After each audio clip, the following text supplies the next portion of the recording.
Señor Jesús, te damos gracias por la vida del pastor Víctor, gracias por la palabra que tú traes hoy a través de él, Espíritu Santo. Te pedimos que sea edificante para nuestras vidas, que se quede grabada en nuestras mentes y en nuestros corazones, Señor Jesús, y que sea de bendición y viva para cada uno de nosotros. En el nombre de Cristo Jesús, amén.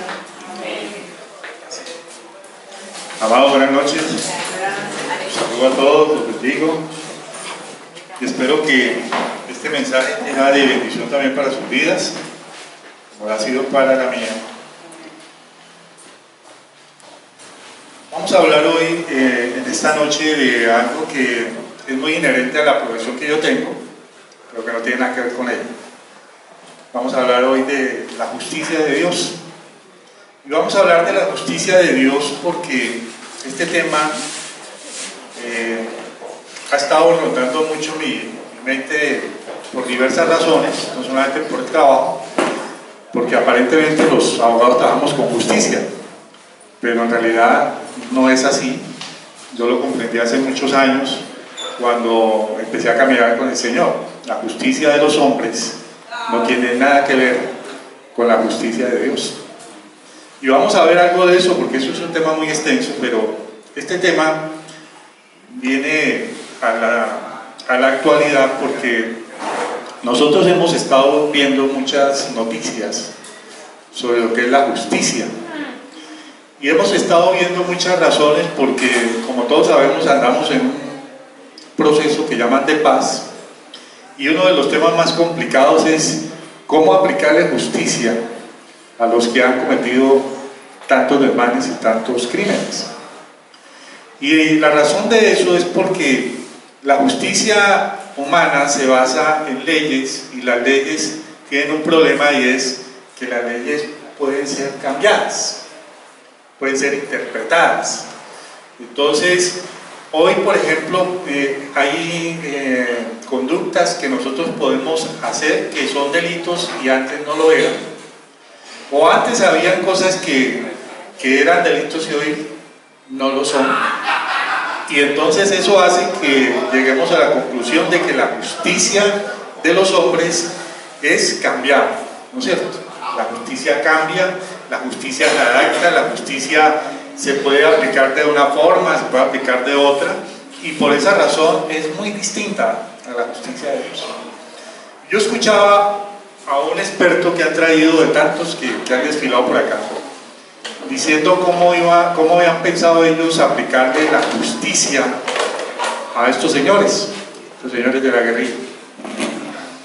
Y bueno, los que tenemos formación jurídica entendemos un poquito mejor, pero lo que yo saqué en conclusión es que estaban haciendo un invento de justicia, porque él decía que había que hacer unas adaptaciones a la Constitución, había que quitar unas cositas, había que olvidarse de otras, y entonces todos teníamos que aceptar que estas personas iban a tener una justicia totalmente distinta de la que tenemos los normales o los ciudadanos de a pie. Entonces llegaba más o menos a la misma conclusión que hemos oído, de que aquellas personas que han dedicado desde hace muchos años su vida a matar personas, a secuestrar, a extorsionar y todo lo que hemos oído, podrían tener unas penas muy pequeñas y muy diferentes a las que podemos tener cualquiera de nosotros. Es decir, según eso, si ustedes o yo salimos, infortunadamente Dios permita que no, y tenemos un pleito ahí en la esquina, saca alguien un arma o nosotros mismos con un arma y lesionamos, matamos a una persona, dice el Código Penal que podríamos tener una pena que arranca como a 20 años y de 20 años para arriba. Pero si usted ha cometido varios pecados o varios delitos o varios abusos como los que ya sabemos, estas personas podrían pagar máximo 8 años. Es decir, que uno por un delito podría tener casi el doble o el triple de la pena que estas personas van a pagar. Y eso es extraño, ¿no es cierto? De hecho, a la mayoría de las personas no entienden eso porque cuando hablan de eso, pero ¿cómo va a ser eso posible? ¿Cómo es posible que yo, que tuve un error y con el carro atropellé a una persona, me meten cuántos años a una cárcel o por lo menos me condenan, y otras personas ni siquiera van a veces a pasar por una cárcel?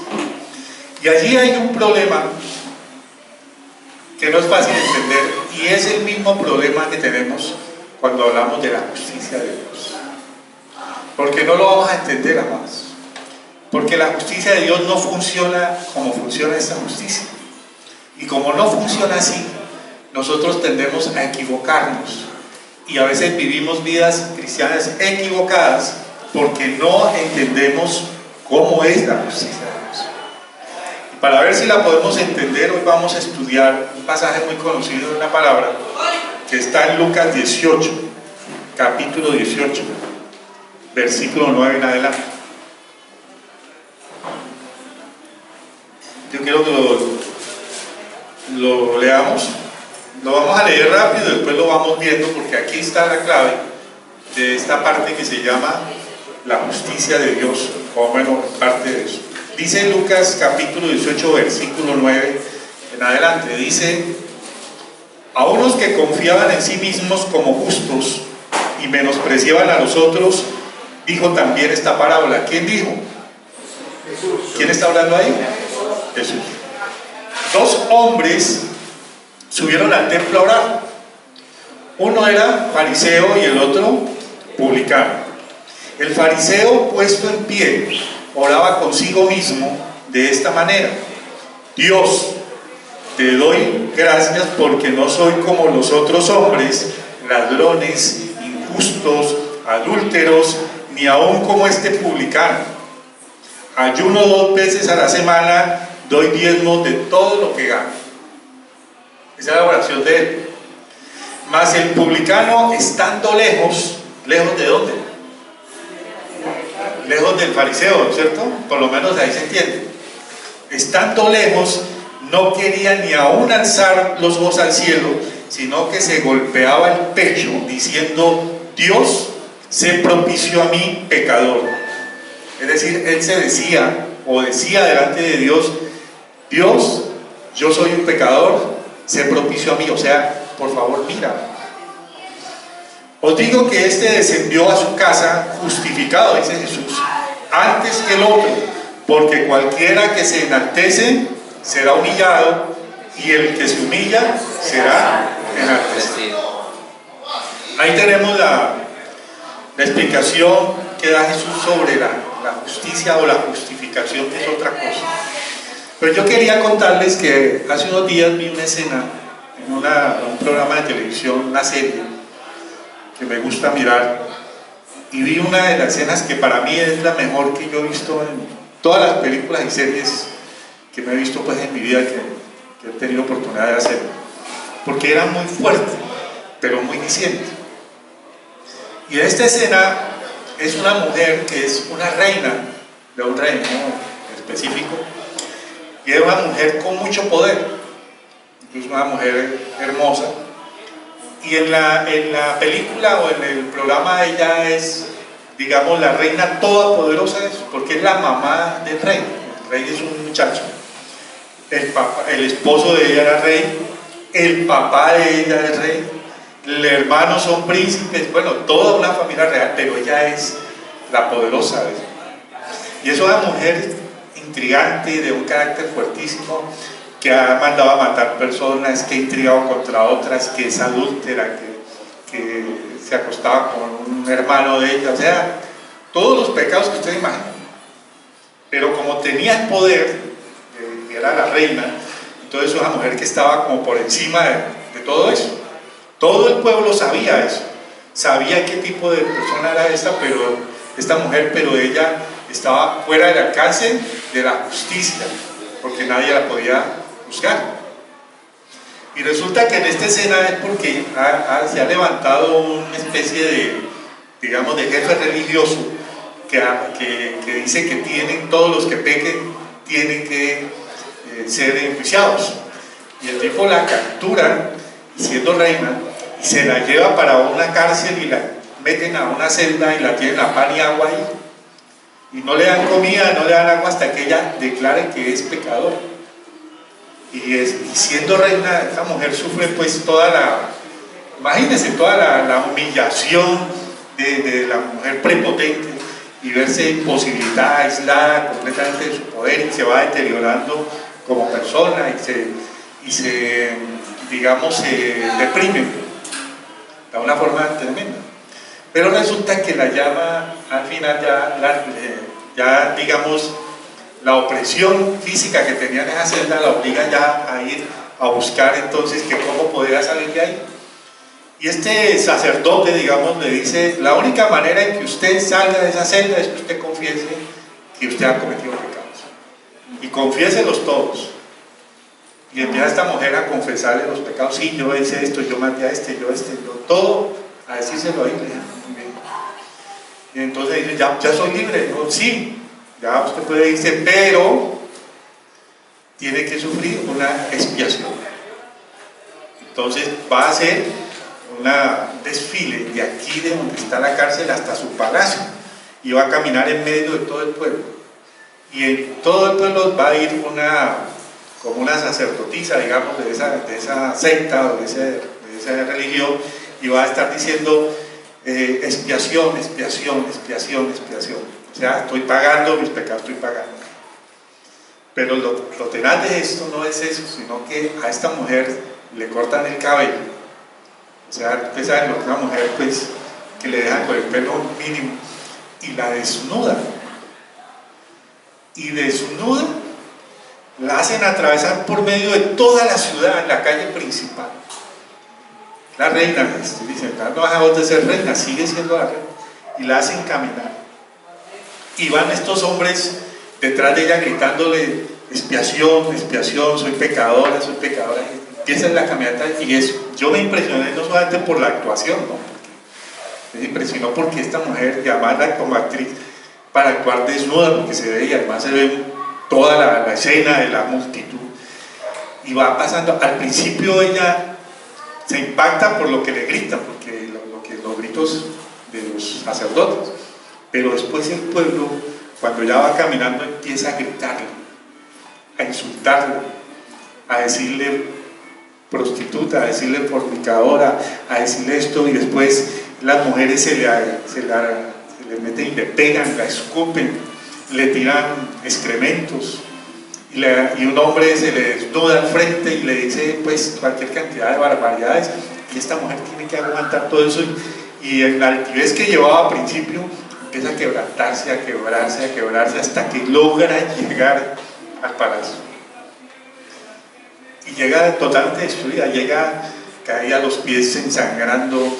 O sea, esa mujer tan activa, tan poderosa, termina totalmente acabada, humillada delante de todo su pueblo.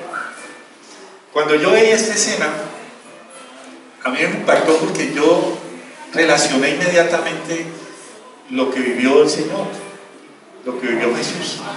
Porque ustedes saben que Él, antes de ser crucificado, fue humillado.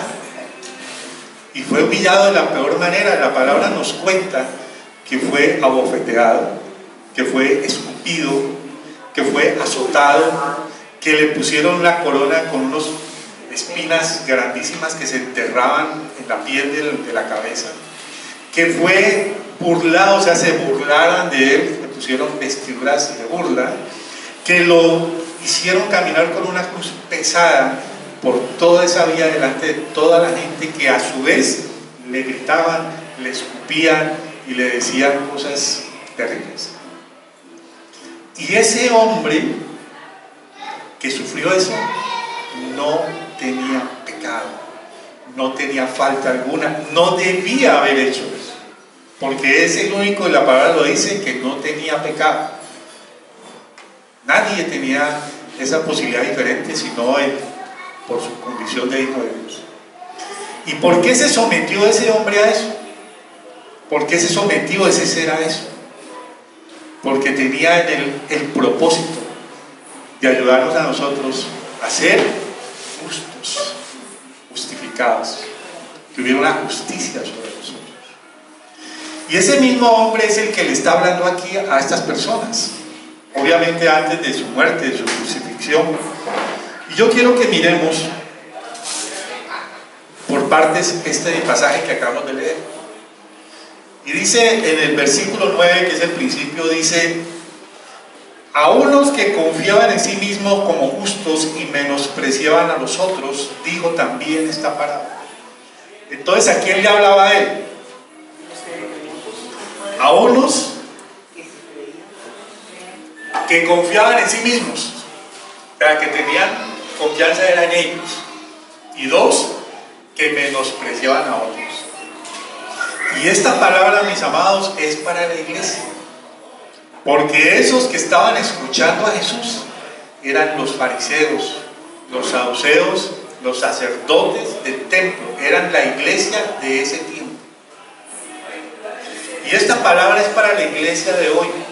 ¿Cómo les parece? Porque en muchos de nosotros hay mucha confianza en nosotros mismos y poca confianza en Dios.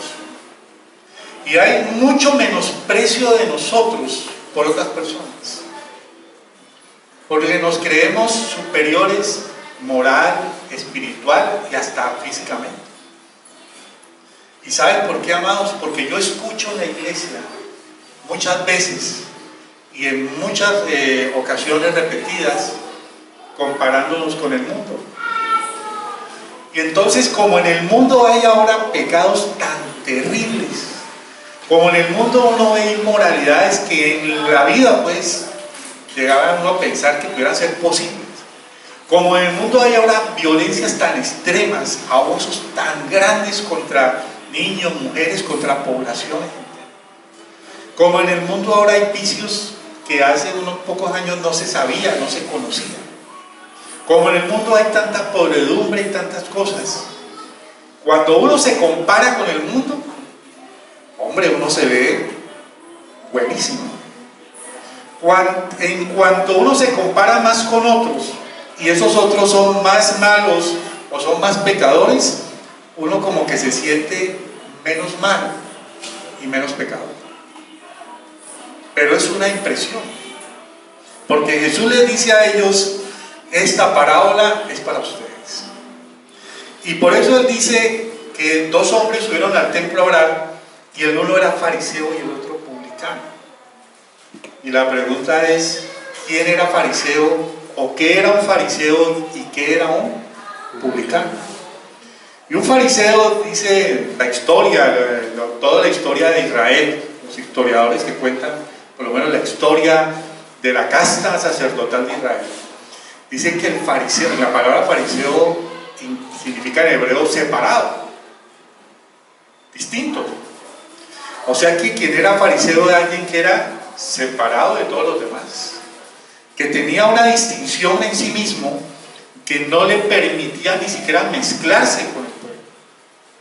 Ellos eran una casta, una élite que había sido educada para conocer a profundidad la ley, pero también para pertenecer a unos privilegios que no tenía prácticamente nadie en Israel. Y cuando los romanos se tomaron la nación de Israel y invadieron, cogieron a estos mismos que eran los, digamos, la clase dominante dentro del pueblo y les dieron la posibilidad de seguir siendo autoridad espiritual en Israel. Entonces ellos eran unos pavos reales. Se paseaban por el templo y por las calles de la ciudad con sus grandes vestiduras, con los libros sagrados, y podían echar el discurso de teología en cualquier momento y en cualquier lugar, y todo el mundo lo acataba y lo aceptaba, porque tenían fama de sabios, porque tenían fama de doctos, porque eran expertos en la ley. Pero además de eso eran, aparte de tener toda esta distinción, eran famosos, o por lo menos así se creía, porque observaban la ley con toda puntualidad. Entonces, habían estudiado el derecho de Moisés, la ley de Moisés, y entonces habían sacado todas las normas que estaban ahí en el Levítico, usted puede leer en su Biblia, en el Deuteronomio. En todos estos libros hay una serie de normas de la ley, y ellos lo cumplían estrictamente. Entonces, como dicen, ellos iban al templo, ellos estudiaban la Torá, ellos diezmaban, ellos hacían los ritos, ellos ayunaban, ellos hacían todo lo que la ley los mandaba hacer. Y entonces tenían la convicción de que ellos eran superiores moralmente a todo el pueblo. Y ellos no se rozaban con nadie. De hecho, en la religión judía, ustedes saben, ellos piensan, hay personas que los pueden contaminar. Hay lugares, ellos no tocan a un muerto, no pueden tocar un cadáver, ni siquiera pueden estar, no tocan a una mujer con menstruación, no tocan personas consideradas bajas. Y en este caso, un publicano era una persona baja, totalmente baja. Y ellos no podían ni siquiera rozarlo con la mano ni nada de eso, porque tenían que irse a purificar inmediatamente al templo. Corrían y con unas aguas especiales, con inciensos y todo ese tipo de hierbas y cosas, se tenían que purificar cada vez que tocaban por error a una persona. Y este era el que estaba en el templo, que estaba ahí, que dice Jesús. El otro era un publicano. Este era lo peor de lo peor de lo peor. La palabra incluso los compara con prostitutas, con borrachos. Los dicen que es más bajo que todavía. El publicano era un judío común y corriente, de los mismos que estaban, que habían comprado una franquicia a los romanos para cobrar los impuestos. Entonces los romanos le cobraban impuestos a todos los pueblos que ellos gobernaban, a todo el mundo le cobraban impuestos graves, pues, una cosa bastante opresiva. Pero ellos no lo cobraban directamente, entonces ellos ponían a estos personajes a cobrar, ¿verdad? Como decir la DIAN de ese tiempo. Pero era la DIAN complicada, porque estos eran los que iban casa en casa y conocían a sus vecinos y sabían qué tenía cada cual. Entonces el tipo que cogió una cosecha y le había ido como mejor en esa época, sabían todo había guardado y se le podían meter a la casa y contarle lo que tenía y quitarle lo que tenían, porque eso era de Roma y ellos tenían el poder de Roma para poder. Entonces la gente los quería o los odiaba. No los podían ni ver. No los podían ni ver porque eran odiosos. Además andaban con gente armada. Entonces era una especie de mafia ahí para obligarlos a entregar. Iban y le quitaban a la gente incluso más pobre, que eran vecinos de ellos, gente conocida, y les quitaban los impuestos y los dejaban a veces sin nada que comer. A las viudas les quitaban las herencias, a los muchachos, a los huérfanos les quitaban las cosas. Entonces era una historia, los publicanos era complicada. Y este publicano estaba ahí en el mismo templo donde estaba el fariseo. Y entonces Jesús dice: el fariseo, puesto en pie, oraba consigo mismo. Lo primero que nos llama es la postura del fariseo. Ningún judío ora arrodillado, hasta los días de hoy. Usted ve a un judío orando y el judío no se arrodilla. La posición del judío es de pie, ojos abiertos y las manos levantadas ante Dios. Porque en el judío existe la actitud, la disposición de que a Dios hay que esperar las cosas de Dios, y por lo tanto ellos están a la expectativa de lo que Dios da, de lo que Dios hable, de lo que Dios les muestra. Entonces ustedes ven, por ejemplo, los judíos en el templo, en el muro de las lamentaciones en Israel, y ustedes los ven orando así. ¿Qué lo han visto? No hay a nadie arrodillado, porque ellos no se arrodillan. Eso es parte de la costumbre, ¿no? De la tradición, del entendimiento de la religión de ellos así. Pero la posición aquí en la postura era que él estaba de pie y además oraba consigo mismo. En otras versiones dice oraba en voz audible. Es decir, los fariseos, con lo que les estoy contando que eran, ellos no oraban como podríamos decir uno de una oración íntima. Ellos oraban para oírse a sí mismos, para oír su propia voz. Y como ellos tenían, digamos, la apariencia, la fama, la imagen de que ellos eran muy piadosos y por lo tanto muy bendecidos, ellos se empeñaban en demostrar en el templo que así era. Entonces este señor oraba con voz audible, es decir, oraba a viva voz. Pero él no oraba con Dios, él oraba ¿con quién? Se hablaba a sí mismo. Y resulta, amados, que esta palabra, vuelvo e insisto, es para la iglesia, porque muchas veces, la mayor parte de las veces, nosotros oramos con nosotros mismos. ¿Y cómo ora uno consigo mismo? Uno ora para escucharse, no para escuchar a Dios. Uno ora para que Dios le hable, pero uno no le da tiempo para que Dios hable realmente. Uno ora para que Dios lo bendiga, pero realmente usted no conversa con Dios, no tiene una relación con Dios. Es una oración de yo con yo.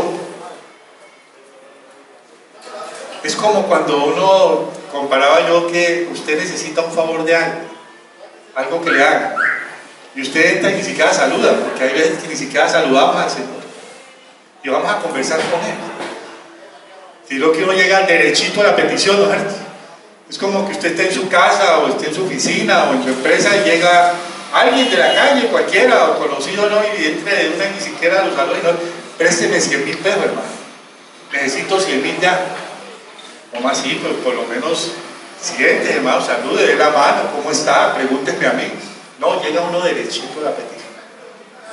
Y cuando ora consigo mismo, dice la palabra que esta era la manera como el fariseo oraba. Y dice, Dios, lo primero que dice, Dios, y no lo vuelve a mencionar.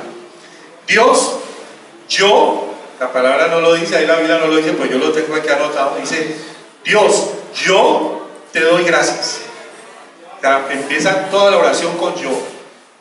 Lo hace 4 o 5 veces.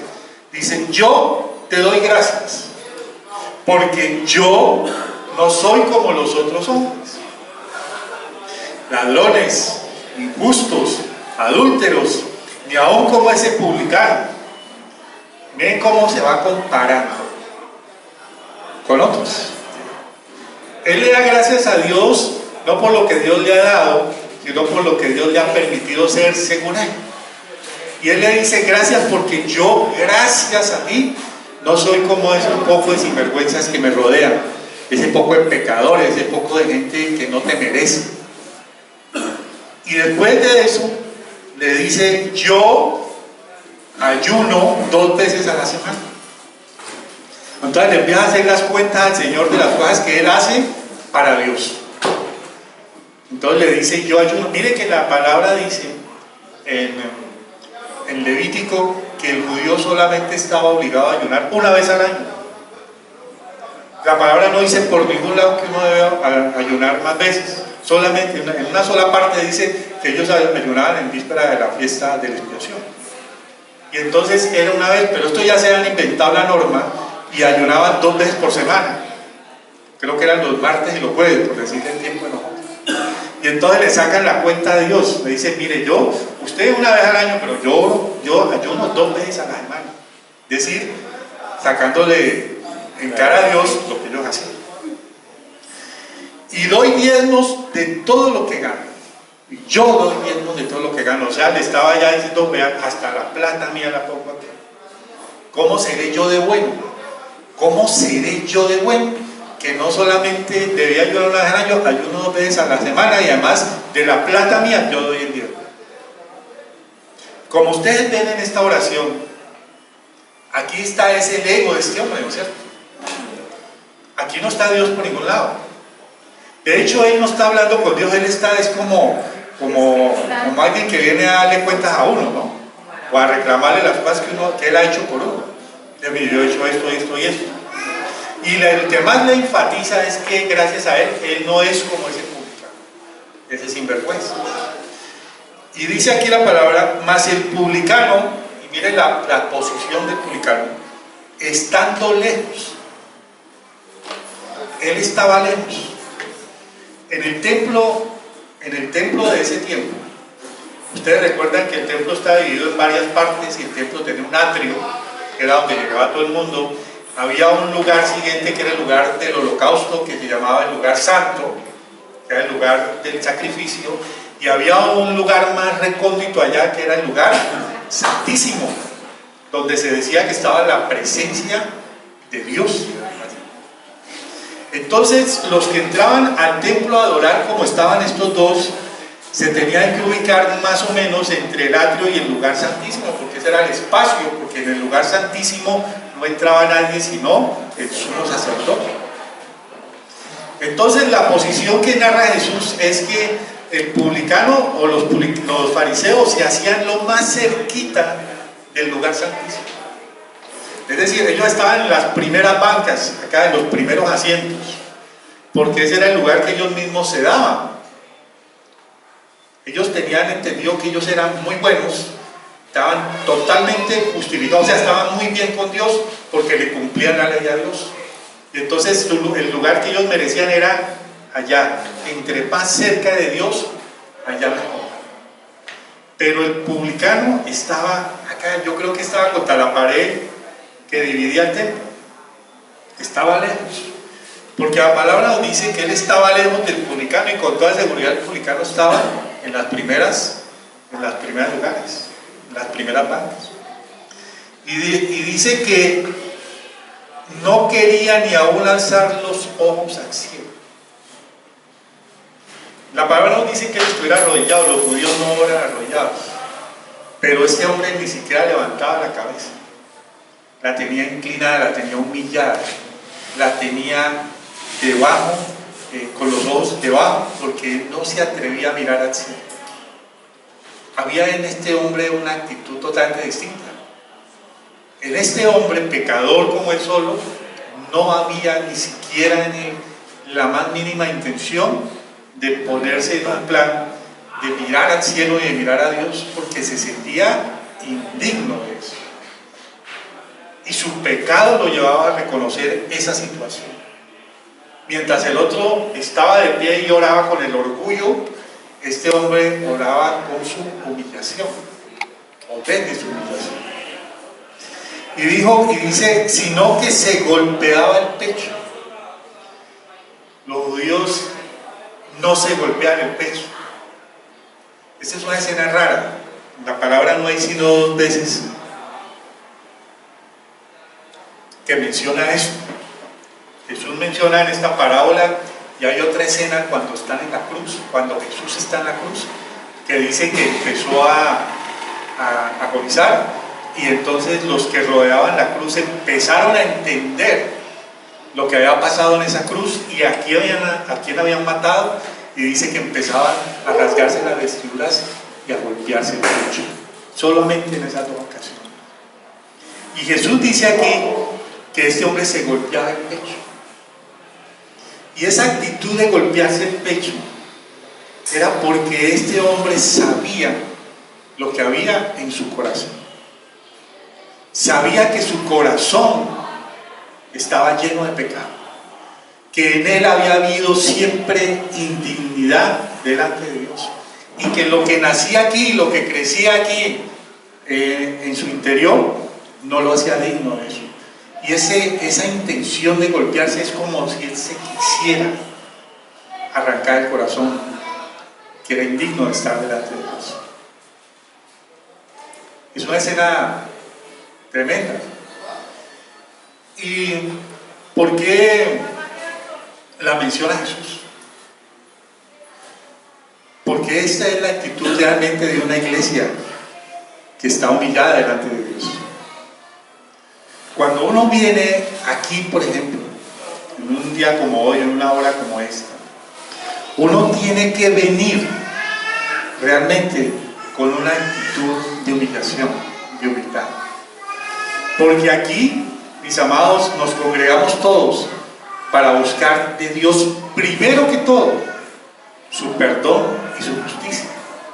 Porque ninguno de los que estamos aquí, ni ninguno de los que han venido, ni ninguno de los que vendrán es digno de Dios.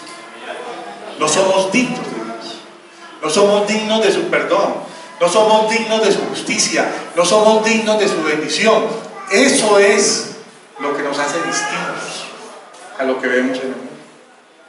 No el pecado, no porque somos igual de pecadores y lo vamos a ver, sino la actitud delante de Dios. Publicano y fariseo eran pecadores ambos, sí, pero uno de ellos no lo reconoció. Uno de ellos, desde su orgullo de cumplir la ley, no necesitaba de Dios. Iba porque tenía que ir, era parte de su rito, de su tradición. El otro sí iba porque necesitaba ir. Cuando uno viene a la iglesia es porque uno necesita de Dios. Dios no nos necesita a nosotros, a ninguno, a ninguno. No venimos porque nos llamen a lista acá, venimos porque realmente en nuestra vida Dios es una necesidad. Todos los días, cada día de nuestra vida, necesitamos de Dios. Y eso es parte de lo que nos enseña. Pero cuando la iglesia, amados, se compara con otros, la iglesia corre el riesgo de autojustificarse. Porque el gran problema que tenemos para poder entender que tenemos necesidad de Dios, el gran problema para entender la gran necesidad de Dios que tenemos, es que no tenemos conciencia del pecado. Y cuando no hay conciencia de pecado, no hay humildad. Y cuando no hay humildad, uno no necesita a nadie. No lo necesita nadie. Cuando uno se cree bueno, cuando uno se cree justo, cuando uno cree que está haciendo lo bueno todo el tiempo y lo correcto, uno no necesita a Dios. ¿Para qué? ¿Para qué necesita uno a Dios? Si está bien con Él.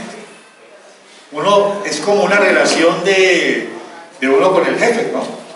Si usted está haciendo bien su trabajo y lo está cumpliendo al pie de la letra y usted no falla nunca y va cumplido y cumple el horario y hace la labor que hay, todo eso, usted sabe que usted no necesita irle a decir al jefe que le pague. ¿Por qué? Porque usted siente que se merece su salario, ¿o no? Pues los que trabajamos tenemos esa idea, ¿no? Uno sabe que trabaja y uno cumple, entonces uno no le pasa todos los días mandándole un correo y una carta al jefe, oiga, estoy trabajando bien, uno supone que está bien, y cuando uno supone que está bien, entonces viene ¿qué? La recompensa, viene lo que tiene por merecido. Pero esto no es una relación así. Y el gran problema, amados, que nos muestra esta parábola, es que cuando nosotros nos comparamos, cuando nosotros buscamos autojustificarnos, entonces nos comparamos con otros que están mal. Miren, no es sino uno hablarle a alguien si se considera bueno o malo, o si uno se considera pecador o no, y usted lo primero que le viene a la mente es el catálogo de pecados, ¿sí o no? Porque uno le habla normalmente a la gente, le dice, usted se siente, ¿cómo se considera bueno o malo? Entonces usted lo dice, yo no he robado, yo no he matado, yo no me he acostado con la mujer de este, yo no. Entonces le nombran los más grandes, ¿no es cierto? Y uno tiene la mente de uno es automática, se va para allá. Cuando uno dice, ¿cómo estoy con Dios? Y uno se pregunta, uno dice, yo no he matado, yo no he robado, yo no he hecho esto, yo no he envidiado esto, no he comido lo del prójimo, bueno, todo lo que usted quiera.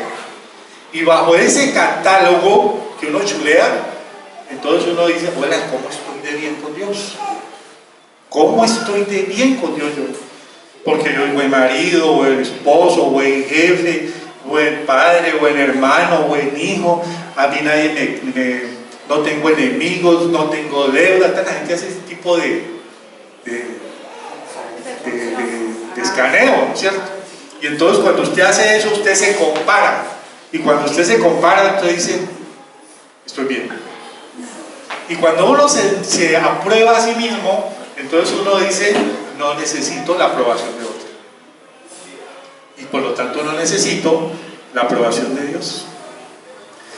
Pero hay una cosa complicada, mis amados, y es que la justicia de Dios es una característica fundamental, sustancial, inseparable de Dios, como lo es la santidad.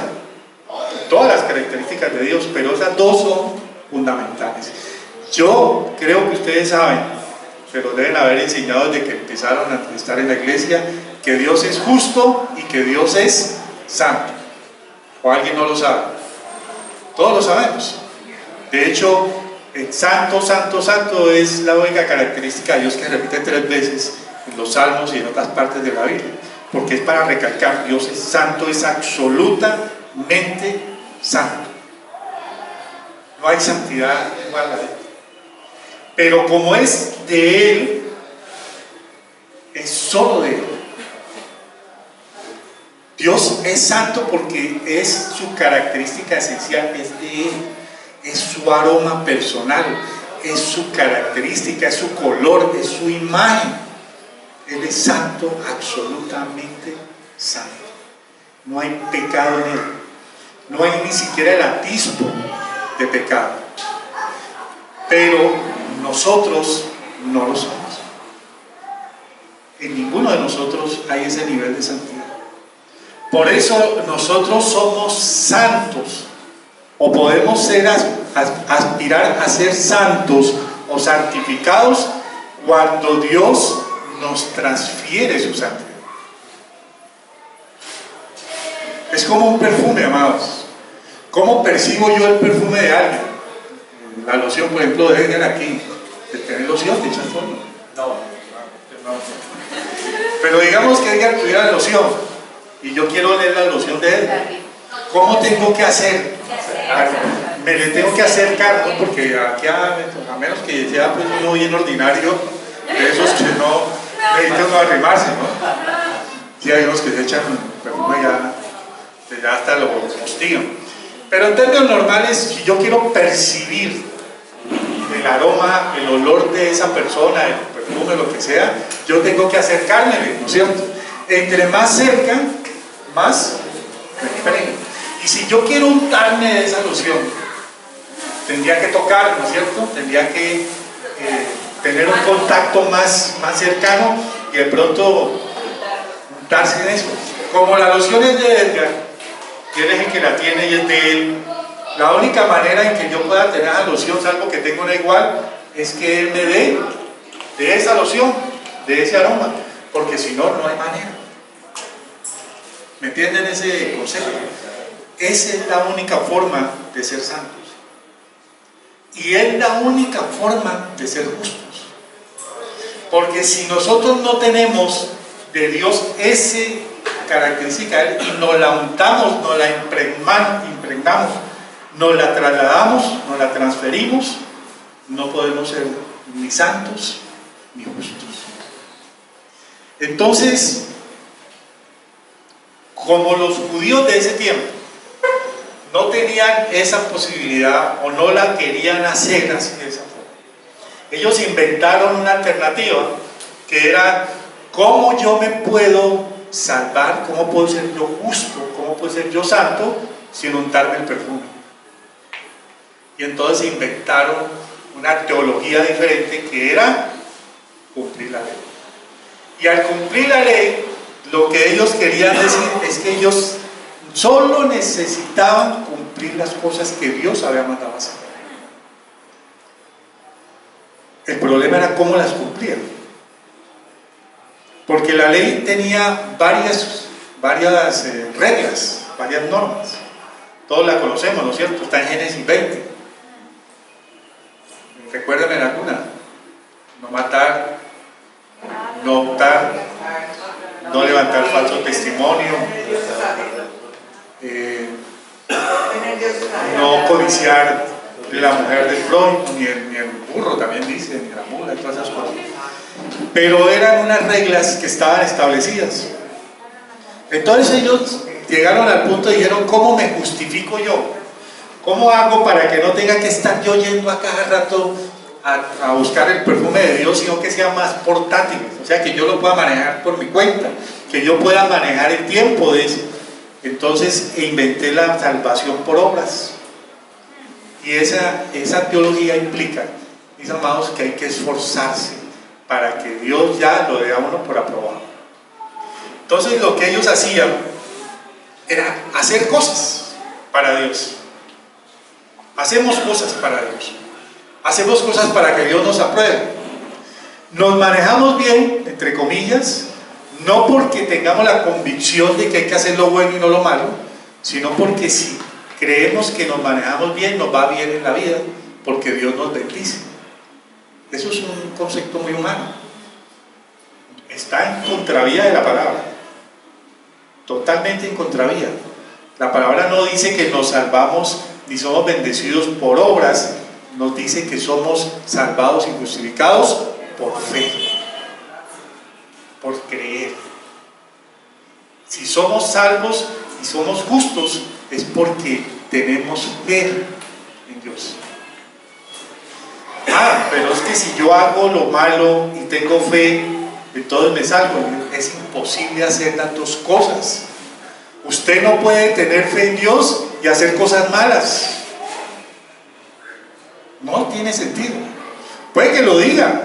Sí, todo el mundo allá en el mundo, todo el mundo lo bendice a uno y habla de Dios, y para allá todo el mundo tiene a Dios en la boca, y mandan mensajes en Facebook y le mandan cadenas a uno de oración y que esto, y le mandan unas pocos mensajes muy lindos y con fotos y muy hermosos, pero realmente son obras, porque la verdad es que uno lo que busca es sentirse bien con uno mismo, no con Dios.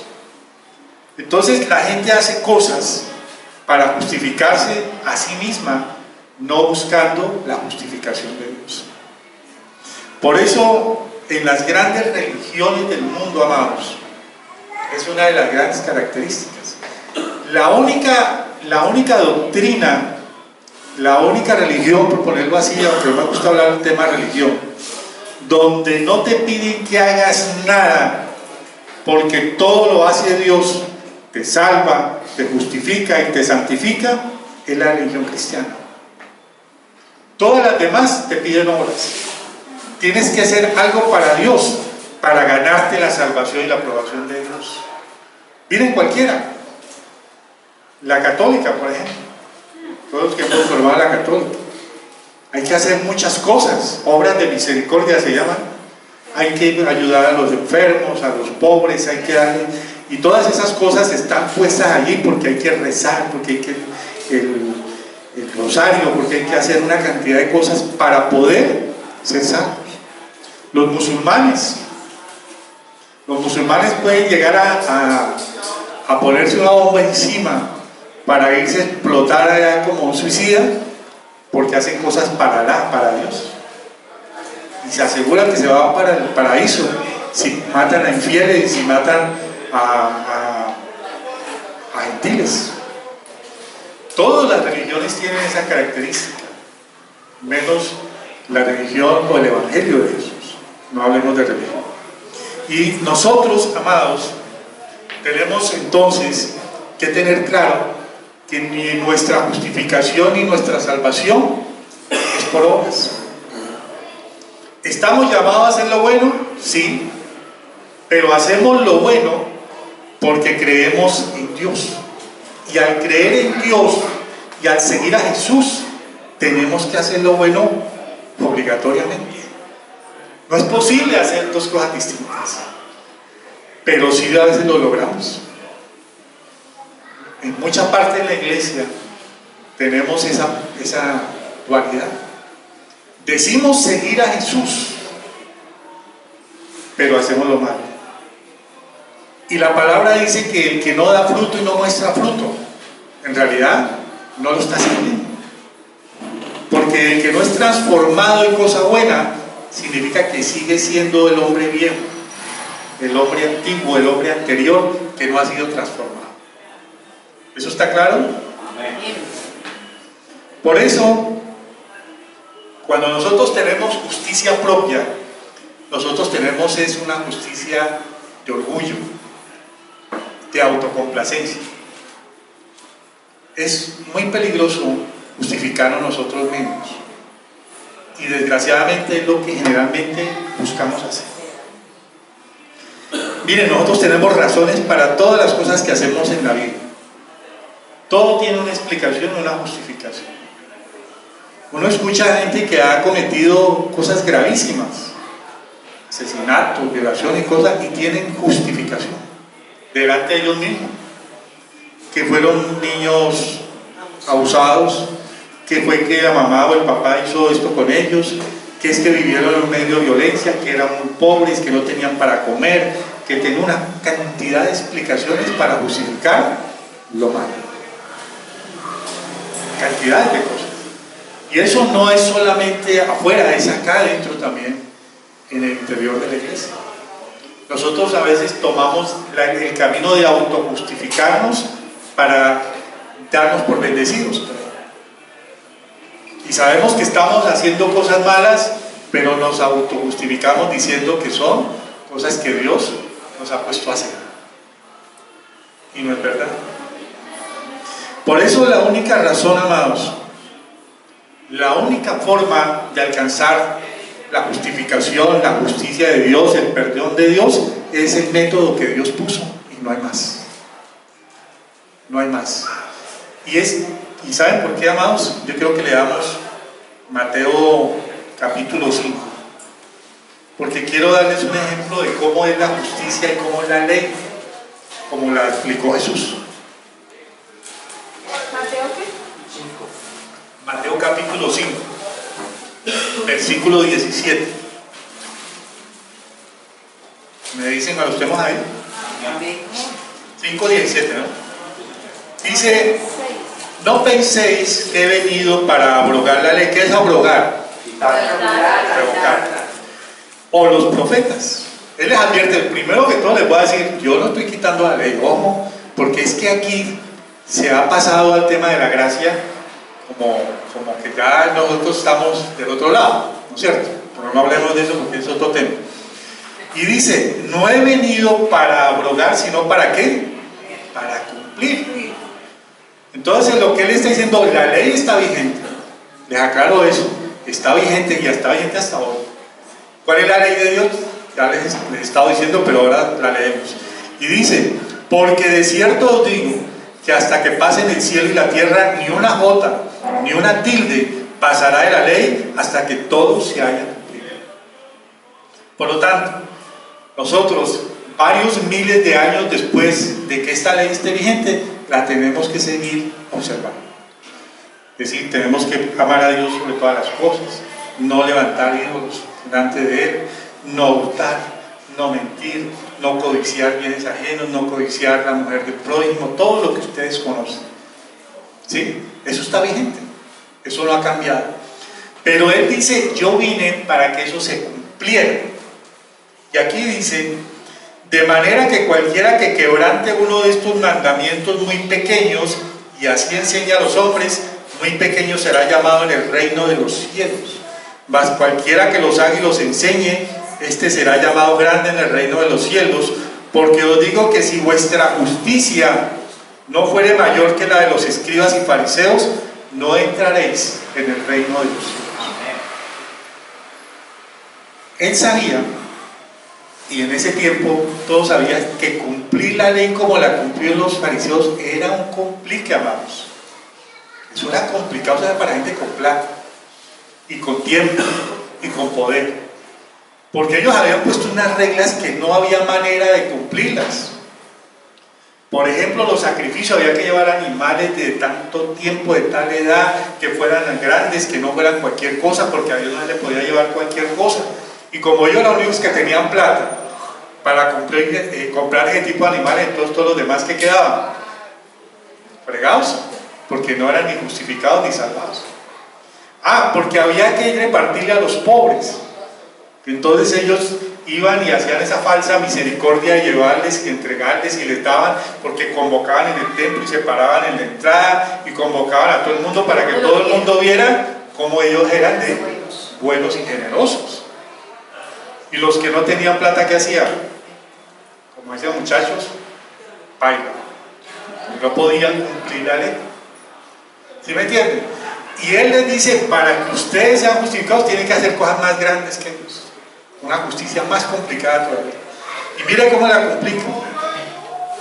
Mateo 5:21, ahí mismo. Dice: oísteis que fue dicho a los antiguos: no matarás. Lo estamos diciendo ahora, en el tiempo de Moisés. Y cualquiera que matare será culpable de juicio. Está Claro, el que mate lo meten a la cárcel. Pero yo digo que cualquiera que se enoje contra su hermano será culpable de juicio. O sea, va subiendo el nivel. Entonces, ustedes quieren justificarse por sí mismos. Ustedes quieren que no necesiten la aprobación de Dios, entonces cumplan así, miren. Usted no ha matado a nadie, listo, no ha matado a nadie, pero se ha enojado con alguien. ¿Quién aquí no se ha enojado con alguien? A ver. ¿Quién? ¿Quién no ha venido enojado hoy, por ejemplo, con alguien? Vino enojado con el esposo, con la mujer, con un hijo, con un vecino, con el jefe, con un compañero. ¿Cuántas veces no nos hemos enojado? ¿Y qué dice la palabra? Que si nos enojamos es como si hubiéramos matado. ¿Me van entendiendo? Y dice en el siguiente: y cualquiera que diga necio a su hermano, necio, dice la palabra ahí, será culpable ante el concilio, y cualquiera que le diga fatuo quedará expuesto al infierno de fuego. Oigan estas palabritas tan suaves. Yo me ponía a pensar en este tráfico de Cali, en este despelote que deforma a veces, ya sea que uno ande en carro, en bus, en moto, en bicicleta, a pie, uno le salen con unas cosas y la primera reacción de uno es que bendecirlos, ¿no? Eso anda uno y eso le sale espuma por la boca, ¿no es cierto? Porque le salen a uno unas cosas. Y uno dice, y aquí la palabra dice, dígale necio. Uno a quién le dice necio, uno no le dice ni al niño a la casa. Eso es palabra gruesa de aquí para adelante. Y no solamente la dice, sino que la piensa. Y a veces ni siquiera lo pienso. Yo tuviera con qué cogía que me rayó el carro y le daba con todo, ¿no es cierto? Y miren que Jesús nos dice que nos conoce muy bien, para que no se sientan muy buenos ni muy justificados. Entonces cúmplanme la ley así, a ver si son capaces. Y miren, dice más adelante, para ponerle moño al tema, en el capítulo 5, versículo 48, dice Jesús: sed pues vosotros perfectos, como vuestro Padre que está en los cielos es perfecto. Entonces, aparte de todo esto, nos dice que estamos obligados a ser perfectos. Y yo les pregunto, amados, ¿quién se siente perfecto en esta vida? ¿Quién? Nadie, amados. De pronto uno tiene el anhelo de hacer cosas perfectas y cosas de esas, pero eso no pasa en una mera intención. Perfecto no hay nadie. Pero Él nos dice aquí mismo: ustedes se quieren autojustificar, entonces sean perfectos delante de Dios. Y ante esta justicia, no hay ninguna obra que sea posible que uno pueda hacer eso.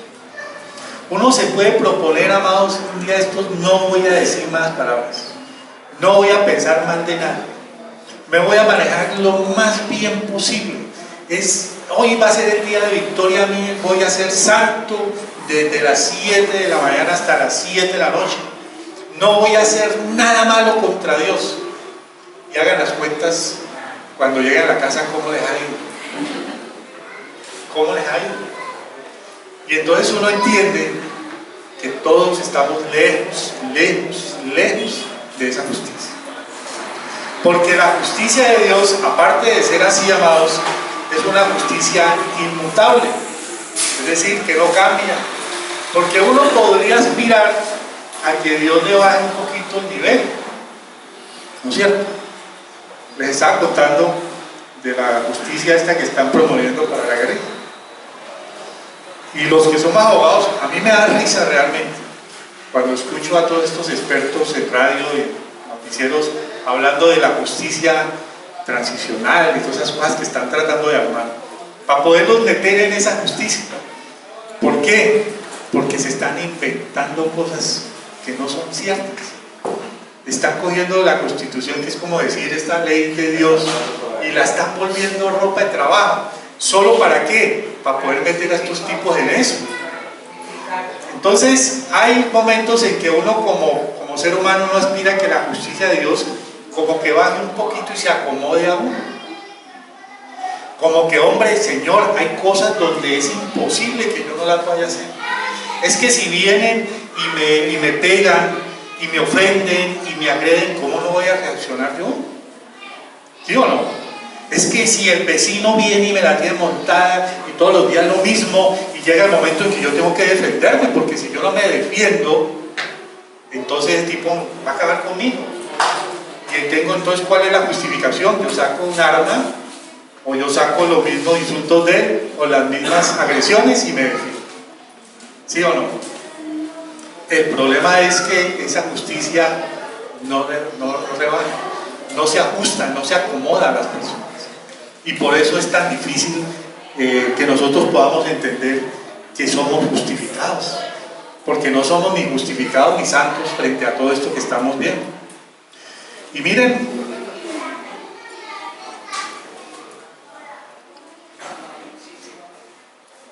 para ya ir terminando,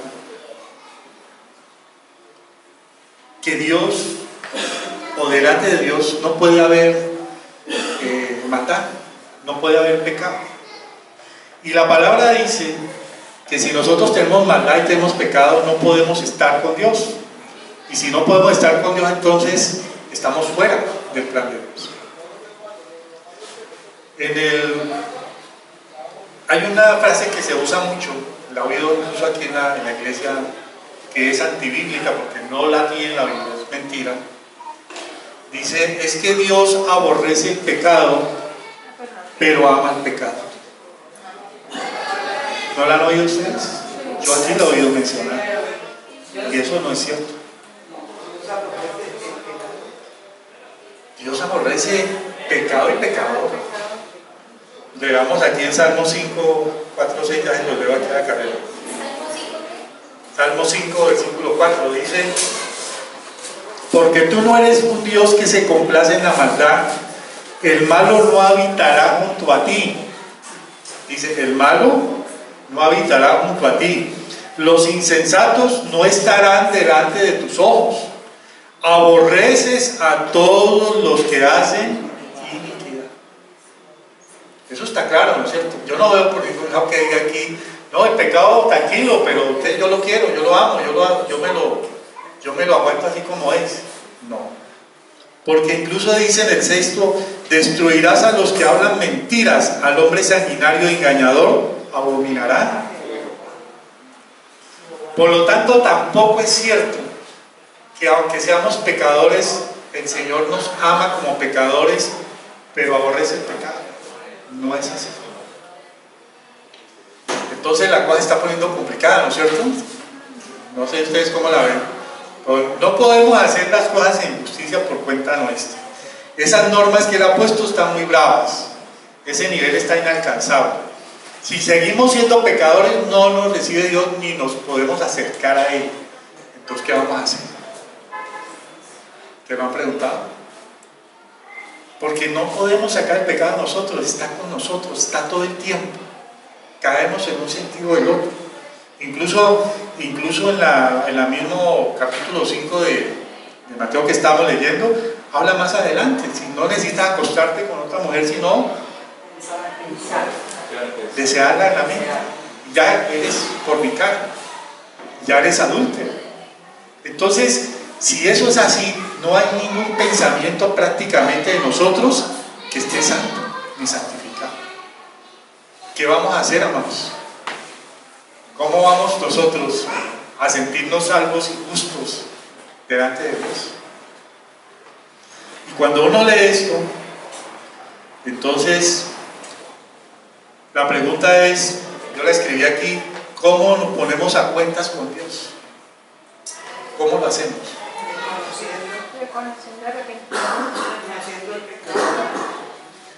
Lo primero que tenemos que entender es que somos justos o somos santificados porque Él quiere que lo seamos. O sea, es de Él. Por más que nos esforcemos, nos enojemos o lloremos o pataleemos, es Dios que nos da esa posibilidad. No hay nadie más. Y si no, Lean ahí Génesis 15:6, por favor, búscate Génesis 15:6. Por tanto, la justicia de Dios no consiste en que Dios nos borre los pecados, como si nunca hubieran sucedido. Lo que hace Dios es que para cumplir la ley, la palabra dice, el alma que pecare, esa morirá. Es que alguien tenía o tiene que morir por nosotros para poder cumplir la ley que dice que el que peque se va a morir. ¿Qué dice Génesis 15:6? Dice, y creyó a Jehová y le fue contado por justicia. Allí habla Génesis de Abraham y dice la frase que lee, es que la repetí duro, ¿no? Y creyó a Jehová y le fue contado por justicia. Solamente dice eso, es una frasecita ahí corta, dice, Abraham creyó en Jehová y fue justo. Nada más. Abraham creyó en Jehová y fue justo. Por lo tanto, el primordial paso que podemos hacer para poder ser santos y justificados es creer en Él. El que cree en Dios es justificado. El que cree en Jesús es justificado. Ustedes saben, por ejemplo, que hay un ladrón en el cielo. Hay un ladrón en el cielo. Dice la palabra que Jesús fue crucificado entre dos ladrones, dos delincuentes, dos criminales. Y que uno de ellos le dijo, yo creo que tú eres el Hijo de Dios. Y él le dijo, listo, mijo, está en el paraíso conmigo. Está allá, no fue a la iglesia, no fue seguidor, no oyó parábolas, no vio milagros, nada. Era un criminal, le estaban cobrando la cuenta como criminal. Y está en el cielo conmigo. ¿Qué hizo ese hombre? Yo creo en ti. ¿Sí me entienden? Yo creo en ti. Y la única manera, amados, es creer que la justicia de Dios se hizo perfecta para nosotros a través de Jesús. Porque el plan de Él es, a esto no lo voy a enderezar nunca. Esto no hay manera, lo intentó por todos los medios. Israel fue el laboratorio para eso. Les puso reyes, les puso jueces, se rebeló frente a ellos, les llevó profetas, hizo todo lo posible Israel. Y dice que ya incluso, ya en el último momento, el último plan, entonces el plan general de salvación, entonces voy a meter a todo el mundo, y puso a su Hijo a pagar por todos nosotros. Y la fe que tenemos que tener en Jesús, amados, no es decir, yo creo en Él. La fe que tenemos que tener en Él es que Él murió en la cruz y que su sangre me lava, me justifica y me santifica. ¿Me entienden? Eso es todo. Bien, que no es complicado, ¿no es cierto? Uno lo ve complicado si le ponen todo el poco de pecado delante. Pero cuando usted entiende que usted cree en Jesús y cree que Él murió en la cruz por usted, por sus pecados, usted entiende que usted necesita de esa cruz todos los días, todo el día. Y como usted necesita eso, permanece como decía este publicano aquí, Señor, Señor, yo te necesito. Señor, yo te necesito. Hoy te necesito, mañana te necesito, en la mañana, en la tarde, en el lugar de trabajo, en la casa, en toda parte te necesito, porque tengo pecado en mí, porque tengo humillación en mí. ¿Saben por qué a la iglesia le cuesta muchas veces entender esto? Porque nos predican mucho de gracia y poco de ley. Porque hay que predicar los mandamientos también de vez en cuando. Y hay que entender que nosotros, cuando entendemos la ley, sabemos lo grande que ha sido el sacrificio de Jesús en la cruz. Cuando vemos lo malo que nosotros somos, podemos entender lo mucho que necesitamos de Dios. Por eso el peligro, amados, es sentirnos buenos y justificarnos nosotros mismos. ¿Amén? Amén. Bueno, creo que el mensaje está claro. ¿Lo han entendido, amados? Amén. Al principio uno se preocupa, porque cuando uno lee sobre justicia de Dios dice, pero qué cosa tan tremenda cumplir todos estos parámetros. Pero cuando uno entiende esa verdad sencilla, podemos tener claro entonces que si tenemos fe en que Jesús murió por nuestros pecados y derramó su sangre en la cruz, nosotros podemos ser justos y podemos ser santos delante de Dios. Amén.